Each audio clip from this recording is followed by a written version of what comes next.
it encountered in the expansive tunnels of Level 2 were a collection of beings known as crawlers, insect-like creatures infected with an extremely aggressive fungal. SCP-682 simply crushed and devoured them with little effort. A pair of floating, glowing eyes and almost cartoonish teeth, grinning like some maniacal Looney Tune. This is an entity known as a smile adaptation for the situation.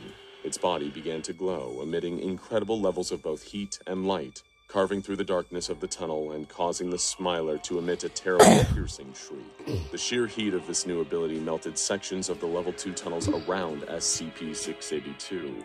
When the light finally dimmed down to slightly more reasonable levels, where the Smiler once stood was instead a fizzling black scorch mark across a truly pathetic creature, something that the mighty reptile honestly felt a little embarrassed even interacting with. It was a creature known as a clump, a strange bundle of living limbs that will move at great speeds and attack its usually human targets. It tried to do the same to SCP-682, maniacally flailing its many twisted limbs. 682 killed it in a single stomp and moved on, faced with a series of hounds, mutant humanoids who travel on all fours, behaving in a wolf-like fashion. Would, of course, be the stuff of nightmare. Humans acting like dogs. That makes them even more worthless, the creature thought, as it charged forwards and began tearing the group of hounds to shreds. Minutes later, it was splitting off into an adjoining tunnel, known as wretches by the human inhabitants of the backrooms. They were fleshy, zombie-like creatures that SCP-682 figured the Sarkists back home might enjoy. It couldn't believe that it was thinking fondly of that old place, while it carved the monsters to ribbons with its claws. For example, there were the plague goblins, impish little creatures with masks like that of a plague doctor.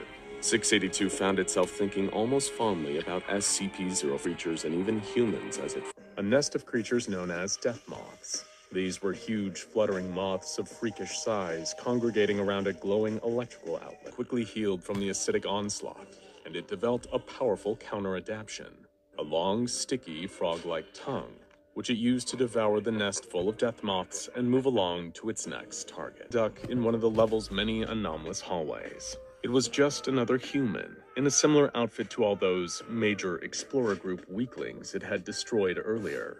Strangely, even when SCP-682 entered the hallway with it, first encounter with a creature known as a skin stealer. Single stomp from its clawed reptilian foot, the creature was very, very dead. And SCP-682 continued its journey through the bowels of Level 3. Mysterious attackers, a number of tall gray creatures with long, clawing arms and unclear facial features stepped away from the wall.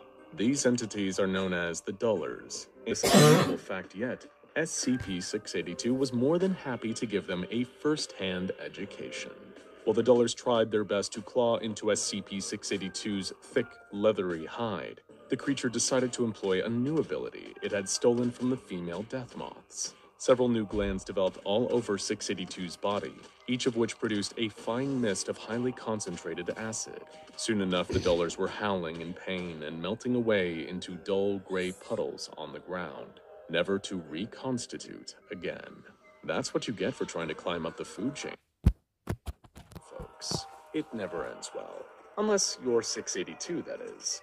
After disposing of the Duller, frankly, one of the grossest enemies in all of the backrooms, the Bursters. And if even hearing the name makes you feel a little sick, then you're correctly primed for what you're about to encounter. They're humanoid creatures that walk around on all fours, with its back legs grotesquely stretched out into the shape of a dog's hind legs. But that's nothing compared to the Burster's truly diabolical back knee. All over the creature's back, you can see huge, calloused cysts that contain a potent and noxious acid. Sure, the acid is in coat 682 in their horrible pus. They perhaps earned the rarely given label of extra disgusting from this living embodiment of reptilian hate. 682 quickly retaliated by clawing the horrid creatures to death, which I think we can all agree is a good and well-deserving ending for the vile little beasts. We would have done the same thing. Were diminutive little rodents known as death rats, which were effectively slightly larger than normal rats with little horns. SCP-682 stomped them all with ease, its thoughts dripping with disdain for their truly pathetic weakness. Rats, even by human standards, this would be disgraceful. All as easy to kill as they were before. The sound of animalistic growling projected directly into its mind. This one-sided psychic battle turned up the strength of the psychic beam by a factor of 50. The sudden psychic blast was so powerful that the growler collapsed to the ground and burst into flames, burning itself away into nothingness in a matter of moments. Just as weak as 682 had expected. 682 lunged forward and unceremoniously devoured the creature's head, allowing its dapperly dressed body to fall limply to the ground, dead. SCP-682 grunted, annoyed by the distraction the creature had provided. It had better things to do. It found itself surrounded once more by a hostile swarm of death moths. The larger females began to spit acid, melting away portions of the armor its body had worked so hard to adapt. It always had to be acid. 682 let out a low, rumbling noise that sounded somewhat like a sigh of exasperation. After its intense and thrilling battle with Tiny, was it really going to have to return to destroying these worthless bugs that even those weak-kneed jellybags on the mobile task forces could handedly dispatch? You idiot creatures. Do you have any idea what you're dealing with here? SCP-682 grumbled.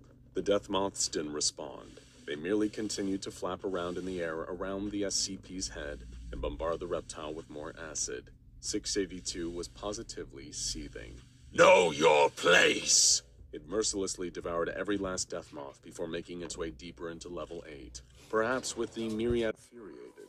Somehow, in its seemingly infinite ways of causing the creature distress, the backrooms had managed to combine the two things that annoyed it most: the so-called civilized creatures of its native reality, and the equally disgusting entities that dwelled within the backrooms. Unable to stand to look at this any longer, SCP-682 went on a violent rampage, attacking every entity in sight. Its previous objective of seeking Jerry no longer. P-682 held down Argos for as long as it took for the acid to fully immobilize him. The entity had struggled to break free, but 682 was able to continually grow strong enough to tighten its grip. With the boss of this level destroyed, SCP-682 continued towards the radio tower. So very much, and could barely fathom why they could stand each other. It seemed that no matter what level these hostile entities appeared, the Goon Squad only ever attacked creatures that weren't native to the backrooms. Without further deliberation, 682 ran the Three Stooges over, trampling them with its superior powers. It was more than done taking small. 682 wouldn't rest until every last faceling, clump, death moth, death rat, smiler, hound, duller, burster, and any other ridiculous entity that dared to crawl through these wretched corridors was personally sent to its end. It got so pumped up thinking about this that it didn't even notice itself no-clipping it. It didn't help themselves from aggressively pouncing on SCP-682 the second that the reptile entered their line of sight. Not that getting the drop on the anomaly would buy them any advantage, as SCP-682 effortlessly bodied them one after camo crawlers by the major explorer group, and because they had more, which was decidedly not covered with tar, and allowed its wings to retract back to its body. Without a moment to spare, it quickly made short work of the camo crawlers. The lot of them may have been as smart as humans, but SCP-682 had killed a lot of humans in its time, and an extra pair of arms wasn't exactly a game changer. Now surrounded previously either contained hordes of worthless expendable fodder, like this one, or were so empty that the SCP would as the neighborhood watch, and the fired a piercing ray that their anatomy seemed to be centered around singularly massive eyeballs. Without hesitation, one of these cyclopean entities, a floating eyeball known as Watchers, ambulatory eyeballs, firing a pair of atomic lasers from both eyes that would make a superhuman blush. These lasers of heat and light hit their marks with perfect accuracy, and dismantled particles of the entire approaching neighborhood watch. As per usual, then proceeded to roll out the usual clown car of stooges. SCP-682 could see death moths, a couple skin stealers, and some particularly wretched wretches high sport of using its newly adapted one. Zap, I see you. Zap. Before so did the archers.